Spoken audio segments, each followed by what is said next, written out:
Bienvenue sur Africa 24 dans cette nouvelle édition du Morning News. Au sommaire de l'actualité, 90 conseillers doivent être élus dans chaque région. 20 seront issus de la chefferie traditionnelle. J-2 avant les élections régionales au Cameroun. Un peu plus de 24 000 électeurs sont attendus aux urnes pour ce scrutin au suffrage indirect.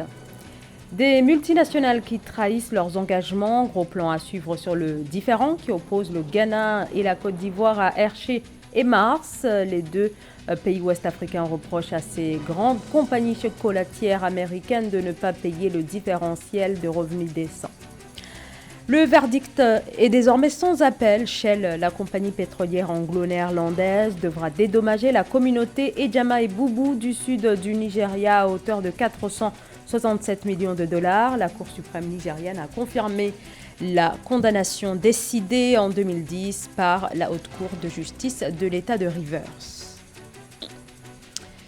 Mais tout d'abord, les élections en Centrafrique, dont la très attendue élection présidentielle qui prendra part au scrutin, c'était la grande question jusqu'à ce jeudi. On sait désormais que l'ancien président chassé du pouvoir en 2013 par la rébellion de l'ex-Séléka ne pourra pas participer à la présidentielle prévue le 27 décembre. La Cour constitutionnelle a en effet décidé d'invalider la candidature de François Bozizé sous le coup d'un mandat d'arrêt international.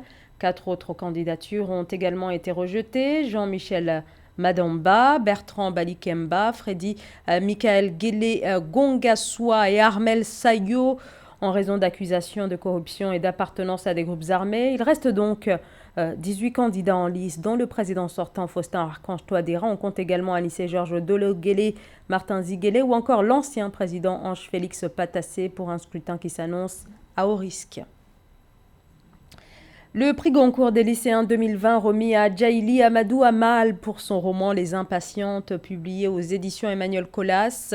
Dans Les Impatientes, l'écrivaine camerounaise dépeint le destin lié de 3 femmes. Le roman raconte les violences auxquelles sont exposées ces femmes de toute classe sociale. Djaïli Amadou Amal, autrice et militante féministe née en 1975, a publié 3 romans qui ont rencontré un succès international. En 2019, elle a été récompensée du prix Orange du livre en Afrique. Au Cameroun, les élections régionales doivent se tenir ce dimanche 6 décembre. Un scrutin inédit dans le pays. Il est organisé afin d'accélérer le processus de décentralisation. Le vote est également inhabituel puisqu'il se fera au suffrage indirect avec 2 collèges électoraux et à quelques jours du vote. Alors, comment les Camerounais perçoivent ces élections? Nathalie Mo est allée à la rencontre de certains d'entre eux. Au sujet des élections régionales du 6 décembre 2020 au Cameroun, les populations camerounaises donnent leur avis. Les Camerounais actuellement sont aux aguets d'attendre impatiemment qu'est-ce que ces conseillers régionaux feront pour l'amélioration de leurs conditions de vie.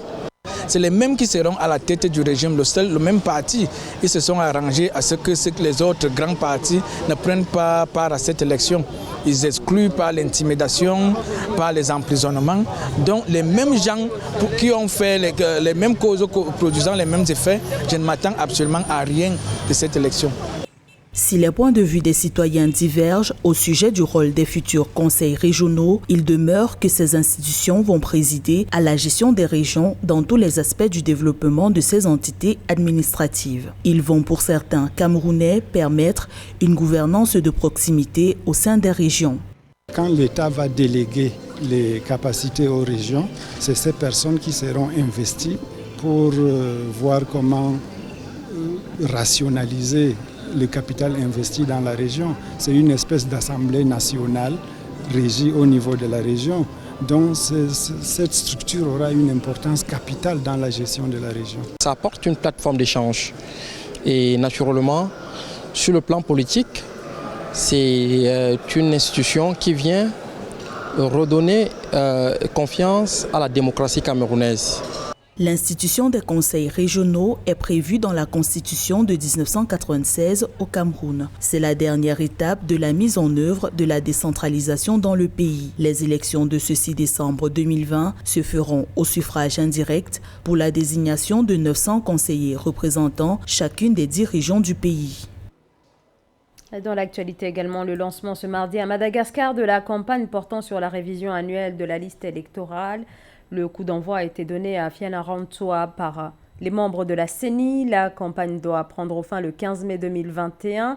Cette opération doit permettre de mettre à jour le fichier électoral et la commission électorale mène des opérations de sensibilisation auprès des populations afin de les inciter à s'inscrire dans le registre des électeurs qui, dans ce pays, fait à chaque élection l'objet de critiques qui mettent en lumière plusieurs irrégularités, une situation qui à plusieurs reprises a provoqué des contestations post-électorales. La Côte d'Ivoire et le Ghana affichent leur détermination à poursuivre leur offensive contre Hershey et Mars. Les deux premiers producteurs mondiaux de cacao accusent ces deux multinationales américaines spécialisées dans le domaine du chocolat de ne pas vouloir payer une prime censée permettre de mieux rémunérer les producteurs de cacao. Aïssatou Bari. La Côte d'Ivoire et le Ghana annulent tous les programmes de durabilité du cacao. Ils reprochent à ces grandes compagnies chocolatières d'acheter du cacao ou du beurre de cacao sans payer le différentiel de revenus décent.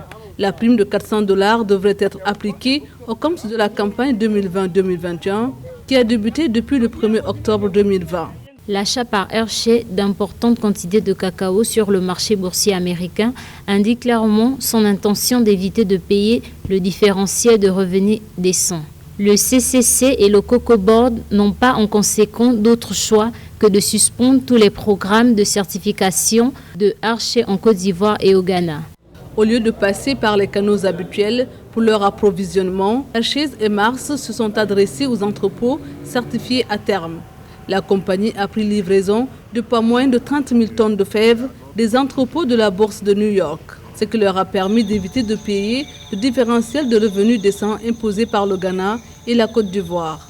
S'il y a un premier opérateur qui déjà trouve des voies et moyens pour ne pas respecter le paiement de cette prime-là, c'est sûr que sans sanction, les autres pourront s'y prêter.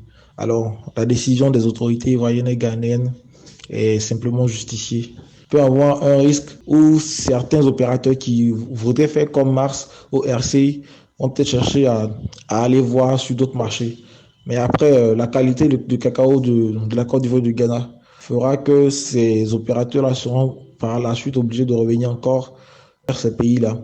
Quoique ces pays ne disposent pas également de moyens d'entrepôt, mais on note aujourd'hui une croissance de plus en plus de la capacité de transformation des fèves de cacao. Donc, ce qui pourrait également réduire les pertes liées à un surplus de production à commercialiser. Le groupe Mars a dans un communiqué catégoriquement démenti ces allégations. Il affirme soutenir le DRD. Il œuvre également par ses programmes de certification à une nouvelle approche pour augmenter les revenus des planteurs de cacao. Rappelons que la Côte d'Ivoire et le Ghana représentent 62% de la production mondiale de cacao. Un peu plus de 7 millions d'électeurs seront appelés aux urnes le 27 décembre pour le premier tour de l'élection présidentielle au Niger. Des élections couplées aux législatives. 34 candidats briguent la magistrature suprême. Plusieurs thématiques sont au cœur de cette présidentielle, dont la campagne a démarré ce mercredi, l'accès à la justice, l'accès au droit, est l'un des sujets qui figurent sur la liste des préoccupations des Nigériens. Amenedji.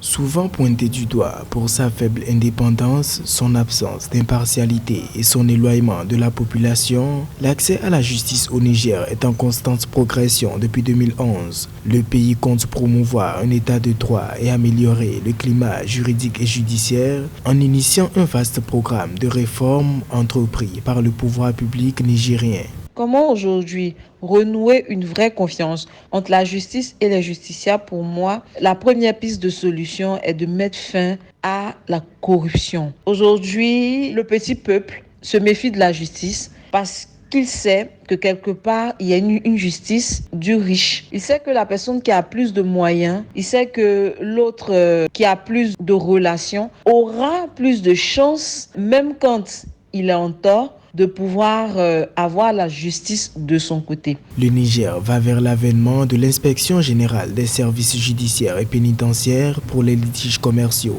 La politique nationale de la justice et des droits humains, dotée d'un plan d'action décennal 2016-2025, a été adoptée pour l'amélioration des services. Nous sommes dans des États où forcément on a été loin de l'administration. C'est dû à certains facteurs comme l'analphabétisme, comme le fait que que les populations ne comprennent même pas les règles de droit. Donc, il faut que la justice se rapproche de ces populations-là, leur explique leurs droits, leurs obligations, même comment est-ce qu'ils peuvent rester en justice facilement, les procédures et tout ça. Il y a en outre le fait que très souvent, on a recours au règlement à l'amiable. On n'a pas la culture même de la justice. Le gouvernement a entrepris un vaste chantier de spécialisation des juridictions au Niger, dont entre autres l'adoption de la loi fixant l'organisation, la compétence, la procédure à suivre et le fonctionnement des tribunaux dans le pays. Après plusieurs années de bataille judiciaire, la justice nigériane a confirmé la condamnation de Shell. La Cour suprême a rejeté sa demande visant à faire annuler le jugement de 2010. Le géant anglo-néerlandais des hydrocarbures doit verser 467 millions de dollars de dommages pour la marée noire survenue il y a 50 ans, détruisant les moyens de subsistance de la communauté Ejama et Boubou. Cette confirmation de la condamnation de Shell est une victoire pour ses habitants de l'état de Rivers. Siamlo Victoria Sedji. Au Nigeria, la Cour de justice a confirmé vendredi dernier la condamnation de la filiale locale de la compagnie pétrolière anglo-néerlandaise Shell à verser 467 millions de dollars de dommages à la communauté Ejama et Boubou à Ogoni. Shell est accusée d'avoir causé une marée noire dans l'état de Rivers en 1970. Sa demande d'une révision d'indemnité a finalement été rejetée. C'est une grande victoire de la société civile, ces multinationaux qui viennent dans nos pays, qui exploitent nos ressources naturelles et qui ne prennent pas les précautions qu'il faut. Et c'est une victoire aussi de ces communautés-là qui aujourd'hui ont un gain de cause. Aujourd'hui qu'on évalue les dégâts à 467 millions de dollars, bon peut-être 467 millions de dollars pour compenser les populations, mais quel est le degré de perte de la biodiversité? Ça, on peut pas le rembourser. Entre 1970 et 2000, plus de 7000 marées noires ont été officiellement recensées au Nigeria, ainsi que 2000 grands sites de pollution, s'insurgent les organisations de défense de l'environnement. 98% des cas impliquant Shell sont dus à des actes de vandalisme, de vol ou de sabotage, se défend la compagnie. L'infirme partie n'étant causée que par une détérioration de ses infrastructures, assure-t-elle. Shell n'en assume pas la responsabilité. Elle soutient avoir assaini les sites affectés dans le cadre de cette affaire. Il est regrettable que la procédure judiciaire dans cette affaire ait été axée pendant si longtemps sur des questions de procédure et non sur le fond de l'affaire. Toute tentative pour faire valoir le paiement ne devrait pas être autorisée en raison des autres procédures similaires en cours. Nous avons toujours maintenu que nous sommes prêts à défendre cette affaire sur la base des faits disponibles. À ce jour, plus d'un millier de procès ont pourtant été intentés contre la filiale de la société mère, la Royal Dutch Shell plc, elle-même impliquée dans la controverse mondiale sur le réchauffement planétaire. En juin 2020, des organisations non gouvernementales ont rapporté qu'elle n'a nettoyé que 11% des sites contaminés dans le delta du Niger, une région immensément riche en pétrole.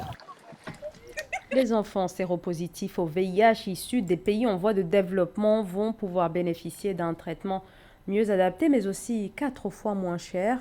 Près de 1,7 million d'enfants dans le monde sont séropositifs, mais seule la moitié d'entre eux bénéficient d'un traitement et le nouveau produit sera disponible dans un premier temps, entre autres, au Malawi, au Bénin, au Kenya ou encore au Zimbabwe, et ce, dès le premier semestre 2021. Lorita Simbou.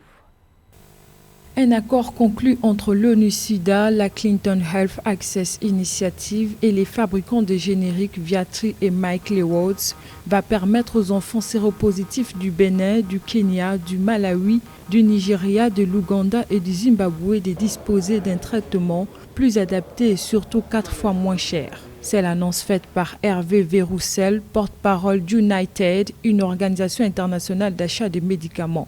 Sur la base de nouvelles données probantes sur les avantages et les risques, l'OMS recommande d'utiliser de préférence le dolutegravir comme traitement contre le VIH de première et de deuxième intention pour toutes les populations et aussi les enfants de tout âge. Le dolutegravir est un médicament plus efficace, plus facile à prendre et qui engendre moins d'effets secondaires que les autres médicaments actuellement utilisés. Le dolutegravir, considéré comme l'un des principaux médicaments contre le VIH, va passer de $480 à $120 par an. Il est désormais disponible à la saveur fraise et sous forme de comprimés solubles, plus facilement acceptés par les enfants. Cette nouvelle solution va beaucoup réduire le nombre de morts des enfants séropositifs en Afrique. Parce qu'actuellement, les résistances venant des médicaments comme les firivarins et la névirapine ont entraîné des décès des enfants atteints du VIH. Alors, la venue de ce nouveau médicament est très intéressante. Selon l'United, ces pays africains devraient être les premiers à recevoir ce nouveau produit au cours du premier semestre 2021. Rappelons que selon les données de l'Organisation mondiale de la santé, environ 1,7 million d'enfants dans le monde sont séropositifs, mais seulement la moitié d'entre eux bénéficient d'un traitement. Ce journal a été réalisé par l'ensemble de la rédaction. Merci de votre fidélité. Dans un instant, une nouvelle édition de l'actualité sur Africa 24.